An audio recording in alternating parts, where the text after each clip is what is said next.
कहने का मतलब क्या है कि ये जो कॉलमर सेल होती हैं, इन कॉलमर सेल्स के ऊपर ये जो फिंगर लाइक प्रोजेक्शंस होते हैं, इन फिंगर लाइक प्रोजेक्शंस को हम बोलते हैं माइक्रोविलाई। तो ये ऐसे कोई प्रोजेक्शन आपको उस फिगर में दिख रहे हैं? नहीं दिख रहे होंगे। ओवल एंड बेसल न्यूक्लियस, और ये माइक्रोविलाई है इसके ऊपर। Yes sir. तो माइक्रोविलाई क्या होते हैं? एक ब्रश बॉर्डर अपीयरेंस देते हैं। इनकी वजह से सरफेस एरिया बढ़ जाता है, और जो विलाई है वो, विलाई के अंदर क्या है? कैपिलरी का नेटवर्क है, और इसी वजह से विलाई के आसपास जितना भी एब्जॉर्बेबल मटेरियल होता है वो डायरेक्टली ब्लड में चला जाता है। यही रीजन है विलाई, विलाई का चलो विलाई बन गया तो सरफेस एरिया इंक्रीज हो गया, ठीक है। जो चीज फ्लैट थी एक्चुअली उसमें इस टाइप के प्रोजेक्शंस आ गए, जो चीज फ्लैट थी उसमें ऐसे प्रोजेक्शंस आ गए, तो सरफेस एरिया तो बढ़ गया।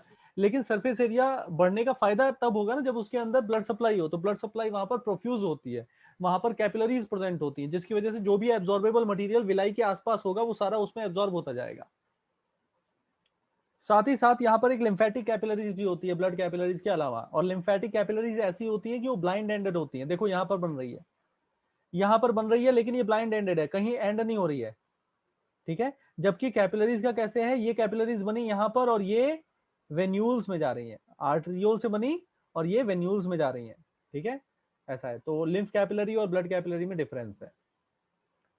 इसके अलावा गॉबलेट सेल भी होती है, फर्स्ट चैप्टर में हमने पढ़ा था, जो लुब्रिकेशन के लिए म्यूकस से रिलीज करती है।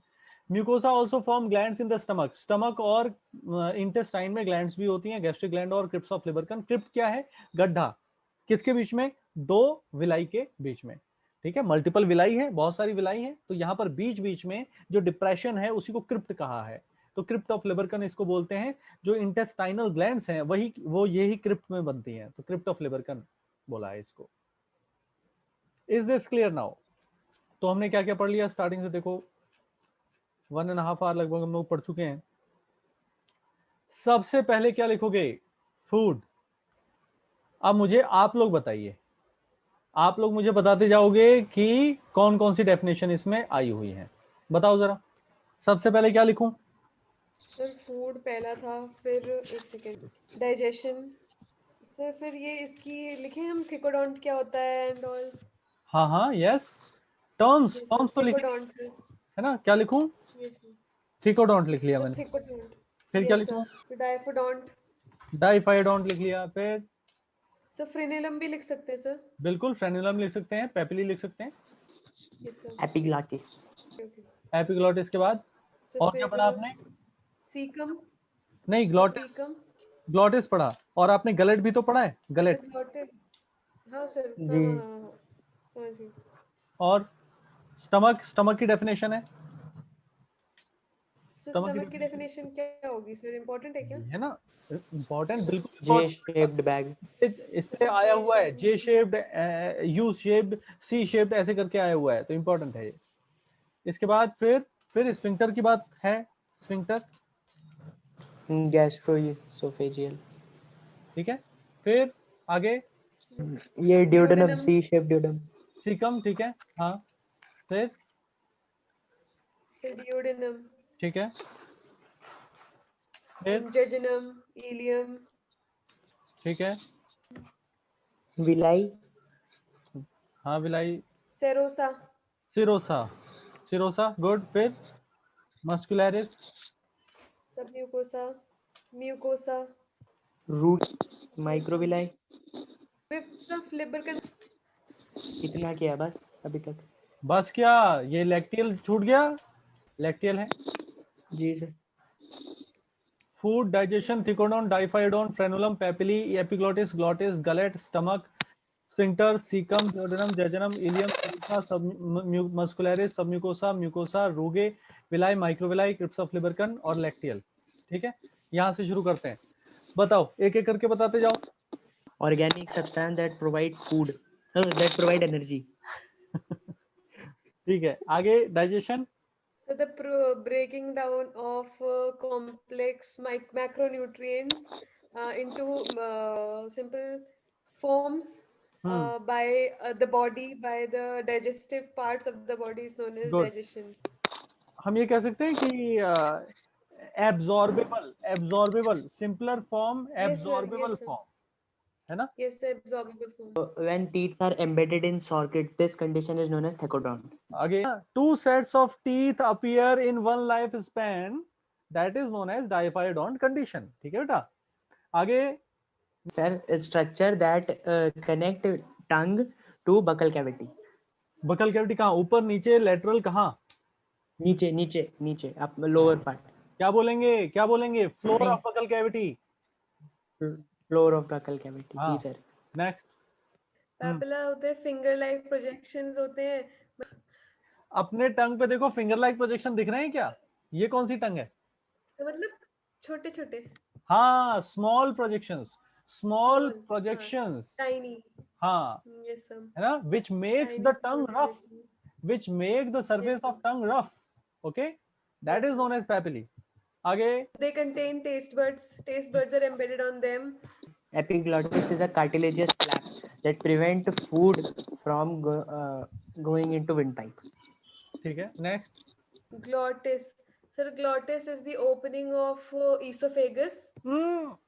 We can call it as the opening of esophagus between vocal cords और larynx के साथ में. नहीं बोल सकते, स्टार्टिंग में नहीं बोल सकते. ईसोफेगस की ओपनिंग को तो गलट कहते हैं. गलत. गलत हो गया, गलत. सही होना चाहिए, गलत हो गया. Sir, stomach J-shaped bag-like structure. Sir, sphincters muscles होती है जिनके स्ट्रेच और कॉन्ट्रैक्ट होने से किसी चीज का मूवमेंट इफेक्ट होता है. किसी चीज का मूवमेंट अफेक्ट होता है. सर मतलब पैसेज देती है ना वो. जैसे ये स्फिंक्टर, अगर वो खुल रही है तो चीजें जा सकती है नीचे.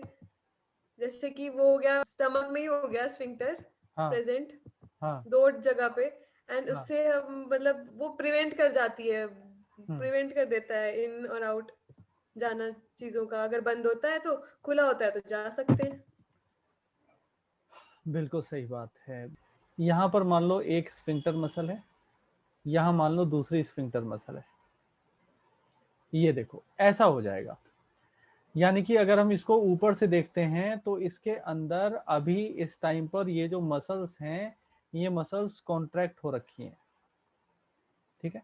यहाँ पर ये मसल्स कॉन्ट्रैक्ट नहीं है.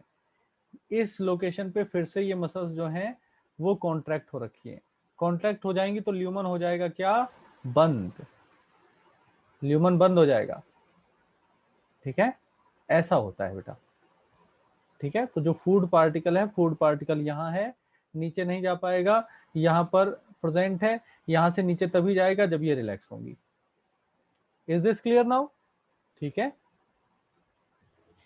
सर, सीकम जो होती है वो ब्लाइंड एंडेड होती है और यहाँ पे सिम्बायोटिक माइक्रो ऑर्गेनिज्म प्रेजेंट होते हैं. Digestive glands associated with the alimentary canal include salivary glands, the liver and the pancreas. Saliva की बात करते हैं सबसे पहले. मेनली कौन प्रोड्यूस करता है? मेनली क्या? ओनली. अगर हम कहें एक्चुअली क्या है ना कि जो हमारी जो बकल कैविटी है वहां पर जो म्यूकस मेम्ब्रेन है वो भी सलाइवा में थोड़ा थोड़ा म्यूकस का योगदान देती है. तो इसलिए यहाँ पर मेनली लिखा है, ओनली नहीं लिखा. ठीक है. Salivary glands mainly saliva produce करती हैं. कौन कौन सी? चीक्स में पैरोटिड और सब मैक्सिलरी या सब मैंडिबुलर लोअर जॉ में, सबलिंगुअल बिलो द टंग. ठीक है. कितनी होती है? 6 होती है या 3 होती हैं? 6 होती है. 6 होती हैं. 3 पेयर. 3 पेयर में होती है. बिल्कुल 3 पेयर होती हैं या 6 होती हैं, लेकिन 3 नहीं होती और 6 पेयर नहीं होती. ठीक है.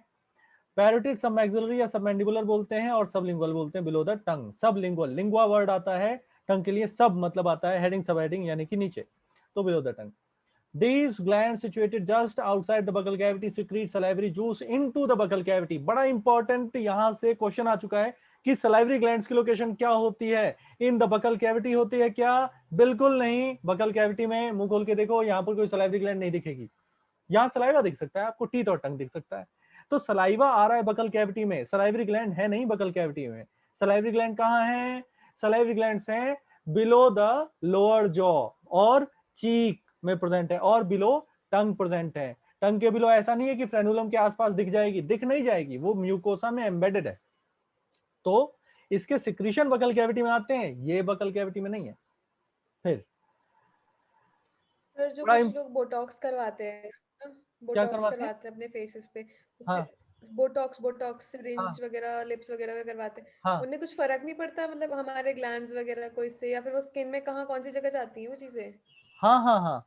तो वो जो है ना, वो सारा जो है अंडरलाइंग कनेक्टिव टिश्यू में ऐड होता है, कनेक्टिव टिश्यू में ऐड होता है। ग्लैंड्स वही मतलब उसको इंजेक्शंस वगैरह जो भी हैं वो इसी टाइप से हम उसमें जो सर्जन है वो करते हैं कि ग्लैंड्स वगैरह में अफेक्ट ना करे, वो अंडरलाइंग कनेक्टिव टिश्यू में जाए, है ना, ऐसा है।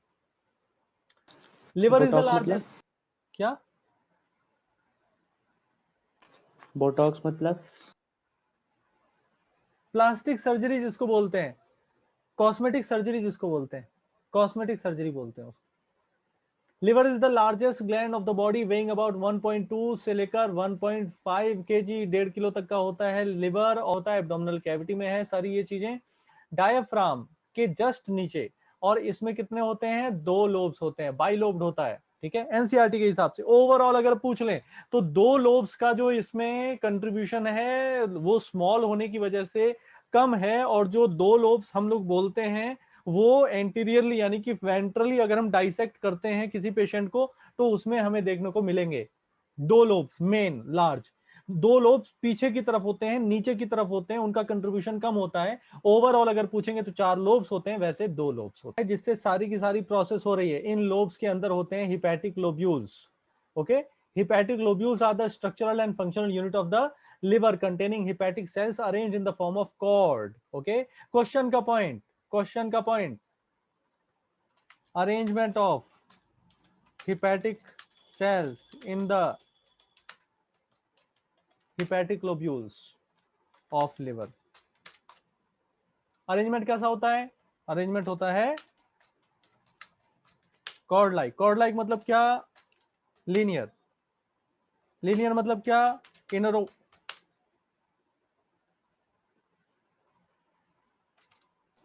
इनर मतलब? लीनियर मतलब in row. In a row. Okay sir, okay sir. Each lobule is covered by thin connective tissue membrane which is known as the Glison's capsule। ये भी क्वेश्चन का पॉइंट है। It is the characteristic of only what? Mammalian liver। Mammalian liver की characteristic है। The bile secreted by the hepatic cells passes through the hepatic duct and is stored and concentrated in a thin muscular sac। Question का point है thin muscular sac, not thick। thin और thick? thin होती है। अच्छा, the duct of gall bladder, इसको क्या बोलते हैं? सिस्टिक डक्ट कहते हैं। Cystic duct is the duct of gall bladder along with the hepatic duct. Hepatic duct यानी कि लिवर की डक्ट। इससे क्या बनता है? Common bile duct. यहां पर देख लो, ये रहा गॉल ब्लैडर, ये रही सिस्टिक डक्ट, ये रही left hepatic right hepatic duct, और ये बन गई कॉमन हिपैटिक डक्ट। और कॉमन हिपैटिक डक्ट से जब सिस्टिक डक्ट मिल गई तो ये बन गई common bile duct. Common bile duct कहां ओपन हो रही है? हिपैटो पैंक्रिएटिक डक्ट बनकर ओपन हो रही है। कहां? डिओडेनम में। और यहां पर क्या होगा? यहां होगा स्फिंक्टर ऑफ ऑडी। यहां पर होगा स्फिंक्टर ऑफ ऑडी। स्फिंक्टर क्या होता है? सर कॉन्ट्रैक्शन और ओपनिंग का काम मसल्स होती हाँ हैं जो, हाँ सर ये होती है। हाँ, circular muscles that allow passage of substances, ठीक है, सर्कुलर मसल्स, ठीक है, ओके। अच्छा, the bile duct and the pancreatic duct open together in the duodenum as the common hepatopancreatic duct which is guarded by sphincter of Oddi। Oddi। The pancreas is compound। compound यानी कि इसमें endocrine exocrine दोनों ही type के होते हैं, यानी कि यहां पर डक्ट प्रेजेंट होती है as well as without duct. Without duct तो कैसे? Through blood, as well as duct, as well as without duct यानी कि through blood.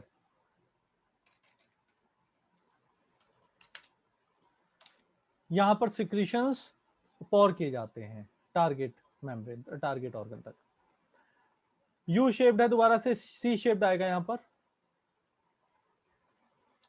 The exocrine portion secrete an alkaline pancreatic juice containing enzymes and the endocrine portion secrete hormone, insulin and glucagon।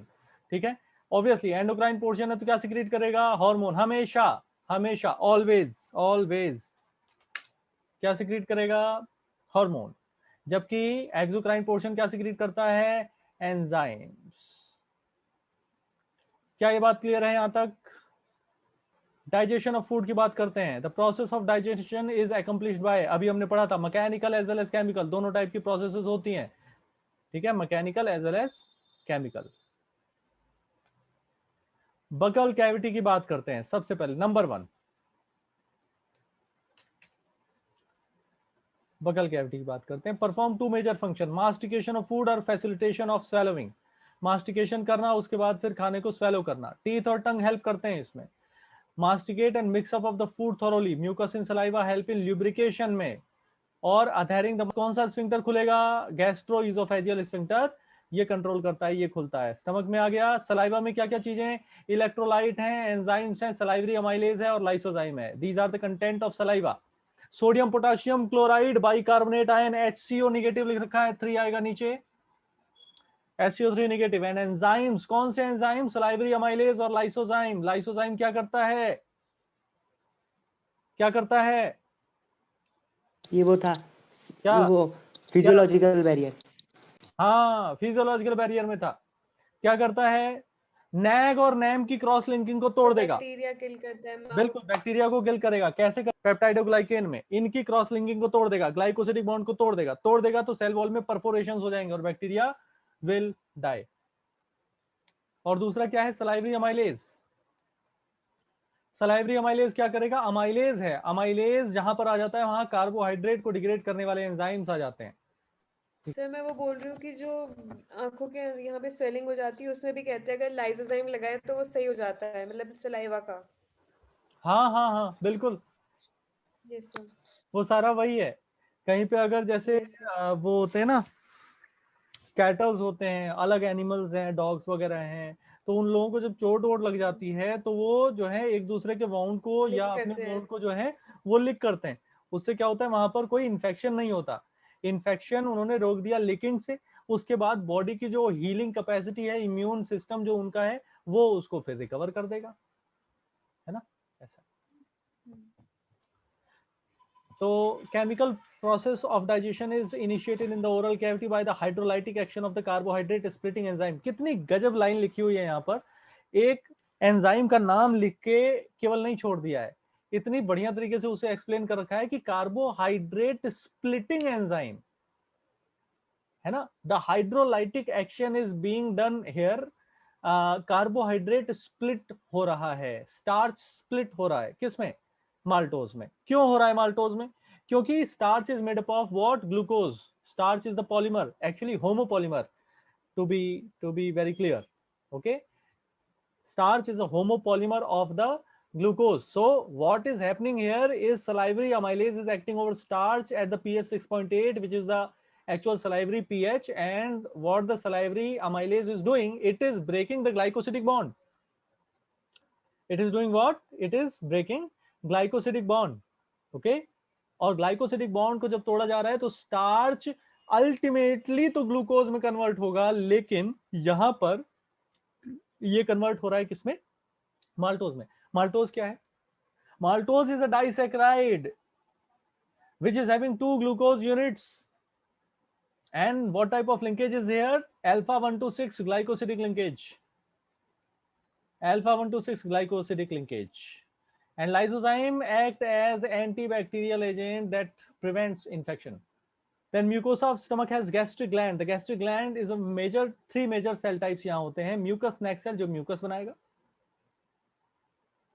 the peptic or chief cell, one name I am adding into it, that is zymogen.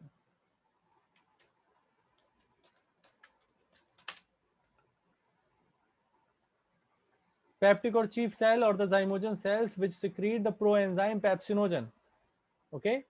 Then parietal or oxyntic cells which secrete HCl and intrinsic factor essential for absorption of vitamin B12.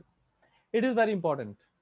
Vitamin B12 का जो absorption है वो नहीं होगा अगर किसी भी तरीके से ऑक्सिंटिक सेल्स का फंक्शन रुक जाए, ठीक है, या अगर गैस्ट्राइटिस के केस में या गैस्ट्रिक कैंसर के केस में जब हम वहां पर गैस मतलब स्टमक को रिमूव कर देते हैं, गैस्ट्रेक्टोमी कर देते हैं, यहां से रिलेटेड है क्या? Gastrectomy it means surgical removal of stomach. अगर सर्जिकल रिमूवल कर दिया जाए स्टमक का तो क्या होगा? विटामिन B12 एब्जॉर्ब नहीं होगा। क्यों? क्योंकि इंट्रिंसिक फैक्टर नहीं निकलेगा। क्यों? क्योंकि पैराइटल सेल और ऑक्जेंटिक सेल नहीं है। क्यों? क्योंकि स्टमक ही नहीं। कितने घंटे के लिए? 4 से 5 घंटे के लिए यहां पर फूड स्टोर रहता है, गैस्ट्रिक जूस से पूरी तरीके से मिक्स हो जाएगा। पूरे एनसीईआरटी में केवल स्टमक के लिए हम वर्ड यूज करते हैं, टर्म यूज करते हैं चर्निंग मूवमेंट। और चर्निंग मूवमेंट क्यों यूज करते हैं? सिंपली पेरिस्टाल्टिक मूवमेंट क्यों यूज नहीं किया? क्योंकि यहां पर क्या होती हैं? समझ में आ गई बात? ठीक है, क्लियर है? अच्छा, यहां क्या बनता है? काइम। ऊपर क्या बना था? माउथ में क्या बना था जिसको स्वेलो किया गया था? बोलस। तो सलाइवा से मिक्स होकर बनता है बोलस और गैस्ट्रिक जूस से मिक्स होकर बनता है क्या? काइम। काइम चूर्ण नहीं पता? काइम चूर्ण, चूर्ण अपना है तो ये काइम चूर्ण ही तो है वो एक्चुअली। आप भी ऐड याद करते हो? नहीं, मैंने तो जस्ट ऐसे ही बोला। यही है क्या? हाँ, मेमोरी है ना बहुत पहले। अब भी आता है क्या ऐड उसका? मुझे नहीं पता। काइम, काइम बोलते हैं इसको। The proenzyme pepsinogen and on exposure to hydrochloric acid gets converted into active enzyme। यानी कि यहां पर एक क्वेश्चन फ्रेम होता है कि क्या चीज रिक्वायर्ड है एक्टिवेशन के लिए? किसके? पेप्सिनोजन के लिए। Proteolytic enzyme of the stomach, pepsin बन गया आप भाई। अब ये पेप्सिन सारा काम ठीक कर देगा। क्या करेगा? प्रोटीन्स को तोड़ेगा। किसमें? प्रोटियोजेज एंड पेप्टोन्स में। ब्रैकेट में लिख रखा है सर आज पेप्टाइड्स इतना ही एक्चुअली। करें इसमें? हाँ सर आज इतना ही करें इसमें? आज ज्यादा हो गया ये वाला चैप्टर, बहुत ज्यादा पढ़ना भी पड़ेगा इसे। हाँ, पढ़ना तो पड़ेगा। तो मिलते हैं फिर Yes. नेक्स्ट लेक्चर में। और सबसे बड़ी जो बात है वो सेल्फ स्टडी है। ये दो वर्ड जो हैं बिल्कुल अच्छे से आत्मसात कर लो, एब्जॉर्ब कर लो अपने अंदर। सेल्फ स्टडी बहुत ज्यादा इंपॉर्टेंट है। लेक्चर कहीं ले लो, किसी से ले लो, जब तक सेल्फ स्टडी नहीं होगी तब तक कुछ नहीं भला होने वाला। सेल्फ स्टडी बहुत जरूरी है। ठीक है, अल्टीमेटली ये सेल्फ स्टडी है जो आपका सिलेक्शन इंश्योर करवाए। हम पढ़ भी वही रहे हैं, यहाँ पर अलग अलग चीजें नहीं है कि हम पढ़ कुछ रहे हो और वहां कुछ और आ रहा हो तो हमें दोनों चीजें पढ़नी पड़ेंगी। ठीक है, ऐसा भी कुछ नहीं है। तो सेल्फ स्टडी के लिए टाइम आपको प्रैक्टिकल ग्राउंड पे अगर आके मैं बात करूं तो कम से कम 6 घंटे तो रोज के निकालने ही निकालने हैं आपको सेल्फ स्टडी के लिए। बहुत ही सुपर प्रैक्टिकल और सुपर लीनियंट होकर मैं बात कर रहा हूं। तो अदरवाइज 10 से 12 घंटे तो चाहिए ही चाहिए। धीरे धीरे अपने को हैबिट बन जाएगी। हम लोग एवरेज अगर स्टूडेंट्स हैं तो हम लोगों का 6 घंटे का टारगेट होना चाहिए। ठीक है बेटा? Okay then, thank you for joining.